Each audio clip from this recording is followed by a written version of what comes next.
परमेश्वर की उपस्थिति में हम चलते हैं और जैसा कि परमेश्वर का वचन हमको बहुत कुछ सिखाता है और बाइबल सारी बातें वो इंसान के लिए उपयोगी होती हैं। सब कुछ परमेश्वर हमको समय समय पर बताता है और यही मसला हमारे जीवन में पड़ता है कि जिस कार्य में हमारा मन ना हो या जिस कार्य में हमारा विश्वास ना हो, जिस चीज़ में हमारा समर्पण ना हो, उसका प्रार्थना करना इंसान के लिए व्यर्थ होता है। क्योंकि जिस काम के लिए हमारा मन ही नहीं है और उसके लिए हम प्रार्थना करते हैं, फिर हमारा ये प्रश्न होता है कि परमेश्वर हमारी प्रार्थना को नहीं सुन रहा। क्योंकि जो इंसान प्रार्थना करता है उसको ये विश्वास होना बहुत ज़रूरी है कि वो जिसके लिए वो प्रार्थना कर रहा है परमेश्वर ने उस कार्य को पूरा किया है। क्योंकि हमारी प्रार्थना में ताकत नहीं है, हमारी प्रार्थना में शक्ति नहीं है। केवल शक्तिदाता एक ही है जो हमारे इस जीवन की हलचल को देखकर, हमारे विचारों को देखकर, हमारे हृदय की बातों को जानकर परमेश्वर हमारे जीवन में फल देता है। एक छोटी सी कहानी, एक किसान अपने खेत में कार्य कर रहा था और कार्य करते करते वो खेत में थोड़ा सा टहल रहा था और जाते जाते उसको दूर से कोई एक छोटी सी चीज दिखाई दी और वो उस छोटी सी चीज के पास चल दिया और जाते जाते उस चीज को जब उसने देखा तो एक चिड़िया अपने पैर को ऊपर करके आकाश की तरफ करके वो लेटी हुई है और उसने उसके पास जाकर उस चिड़िया से पूछा कि क्या कारण है कि तुम अपने पाँव को ऊपर करके लेटी हो। चिड़िया ने जवाब दिया कि मैंने अभी उड़ते उड़ते सुना है कि आकाश गिरने वाला है, इसलिए मैं कोशिश कर रही हूँ कि अपने पाँव से उसके रोके रहूं। क्योंकि ये सारी चीज असंभव है, हम वो काम जो हमारा विश्वास नहीं है, जिसमें हमारा समर्पण नहीं है, उसका प्रार्थना करना व्यर्थ होता है।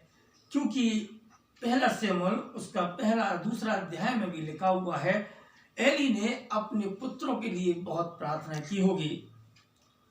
नो डाउट, क्योंकि एली जो था एक चर्च का पास्टर था, परमेश्वर को बहुत अच्छी तरीके से जानता था। उसने बच्चों से ये भी कहा था कि मेरे बच्चों, जो तुम ये घृणित कार्य कर रहे हो वो गलत है। तुम परमेश्वर की प्रजा को, उसकी कलीसियाओं को बिगाड़ रहे हो, जिससे कि ये पाप तुमको ले डूबेगा। उसने बहुत कोशिश की और एली ने उनके लिए प्रार्थना भी की।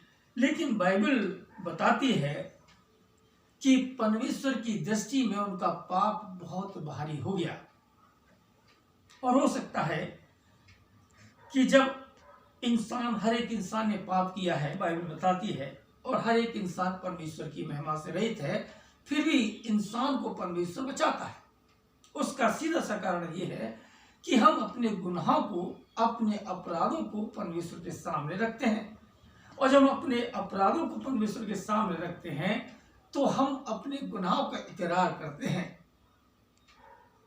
दो डाकुओं के बीच में यीशु मसीह थे। एक ने यीशु मसीह से कहा कि प्रभु, तू तो महान परमेश्वर का पुत्र है, तू अगर अपने राज्य में आए तो मेरी सुधि रखना, क्योंकि मैं गलत हूं। उसने अपने आप को डिनाई किया, अपने आप को शून्य बना लिया। तब यीशु मसीह ने उसकी गलतियों को, उसके पापों को क्षमा करके उससे कहा कि तू और तेरे घराने का उद्धार हुआ है, आज ही तू मेरे साथ स्वर्ग में होगा। और जैसा कि लिखा हुआ है पहला शमूएल का दूसरा अध्याय उसकी 25वीं आयत में लिखा हुआ है कि दो जन यदि अपराध करते हैं तो उसके अपराध को परमेश्वर क्षमा करता है। यदि हम परमेश्वर से लड़ जाएं, यदि हम परमेश्वर से टकरा जाए तो हमारा बिचौलिया, हमारी प्रार्थना को कौन सुनेगा। जब हम डायरेक्ट परमेश्वर से ही लड़ जाए तो हमारा प्रार्थना सुनने वाला कौन ठहरेगा। और एली ने अपने पुत्रों को समझाया, लेकिन बाइबल आगे बताती है कि परमेश्वर ने उनसे कहा कि तुम्हारा पाप परमेश्वर की नजर में बहुत बढ़ गया और वो दोनों बच्चे मारे गए। इसका सीधा सा कारण ये था कि हमें उन प्रार्थनाओं में जो परमेश्वर की आज्ञा, दूसरा शमूएल का 12वां अध्याय उसकी 9वीं आयत में लिखा हुआ है, तूने यहोवा की आज्ञा को तुझ जानकर क्यों वो जो कार्य किया जो परमेश्वर की दृष्टि में बुरा है।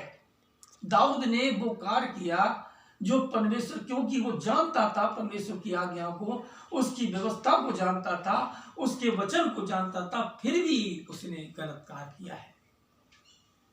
बाइबल बताती है यदि धर्मी जन अपराध करता है तो उसकी धार्मिकता उसको बचा नहीं पाती। अगर ये मैं घमंड करूं कि मैं बहुत ही बड़ा ज्ञाता हूं, या आप ये घमंड करें कि आप बहुत बड़े स्कॉलर हैं, बहुत बड़े खुदा के भक्त हैं, आप अगर गलती करते हैं तो आपकी धार्मिकता आपको बचा नहीं पाएगी, जबकि आप परमेश्वर के सामने अपने गुनाहों का इकरार ना करें। ये मानना, क्योंकि हमें परमेश्वर से नहीं लड़ना, हमें परमेश्वर के सामने नहीं पढ़ना, हमें परमेश्वर के विचारों से अलग नहीं जाना, उससे अलग होकर कोई कार्य नहीं करना, वो कार्य नहीं करना कि परमेश्वर अपनी दृष्टि में हमारे पाप को भारी कर ले। बाइबल साफ बताती है यदि एक धर्मी जन अपराध करता है, अगर हम बाइबल पढ़ते हैं अपराध करते हैं, अगर उपवास रखते हैं, क्योंकि यशायाह 59 में भी यही आया कि क्या कारण है कि हमने उपवास रखा कि तू हमारे उपवासों से खुश नहीं हुआ। क्योंकि परमेश्वर का हाथ इतना छोटा नहीं हो गया कि वो हमारे जीवन का उद्धार ना कर सके। महान पिता है, उद्धार करने में सक्षम पिता है, जिसकी हम प्रार्थनाएं कर रहे हैं, हमारे जीवन को बदल सकता है, बशर्ते कि हम अपने पापों को उसके सामने रखें। हमें अपने आप को सरेंडर करना है, अपने आप को समर्पित करना है, ताकि पिता हमारी प्रार्थना पर गौर करे और हमारे जीवन का परमेश्वर उद्धार करे। प्रभु आप सबके साथ हो। आमीन।